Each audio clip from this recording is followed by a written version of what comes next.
comment une odeur peut modifier un comportement.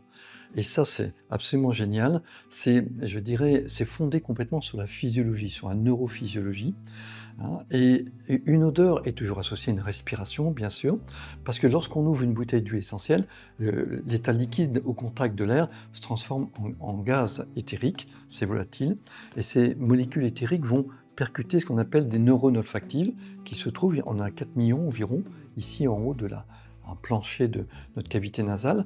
Et au contact, ça se transforme en une information neuroélectrique qui est transmise par un axone directement au niveau du cerveau limbique et notamment va aller à l'intérieur de l'hippocampe qui est notre mémoire. La mémoire c'est comme la boîte noire de l'avion, tout est enregistré depuis qu'il est créé dans le ventre de notre mère. Et tous nos apprentissages et tout ce que l'on vit, chaque instant, à chaque respiration. Et même aussi, que ce soit bien sûr toutes nos joies, tous nos plaisirs, mais aussi toutes nos épreuves et nos difficultés. Tout est enregistré et juste avant, il y a une fourche et ce nerf olfactif va directement dans l'amygdalus, qui est le centre de gestion de nos émotions. Donc, l'odeur, le sens odorat est unique par rapport aux 5 sens. Il va directement intervenir dans ce couple, ce duo mémoire-émotion.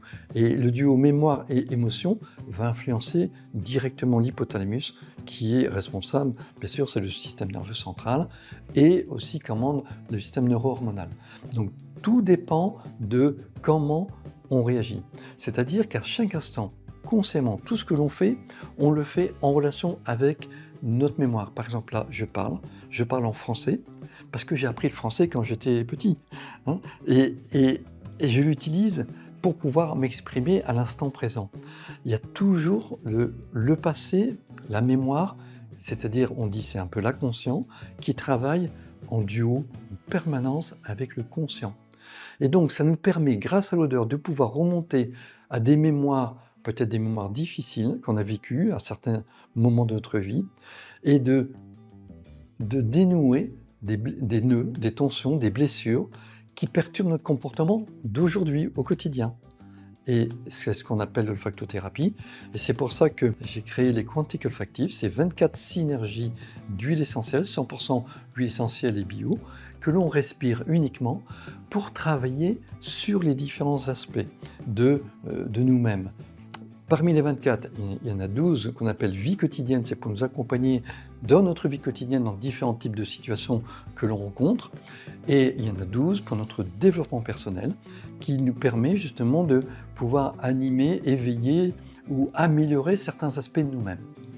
Et ce sont des outils extrêmement puissants d'accompagnement pour soi, de développement personnel et aussi pour remettre un équilibre psycho-émotionnel. Ça, c'est vraiment aussi une grande spécialité d'Herbes et Traditions.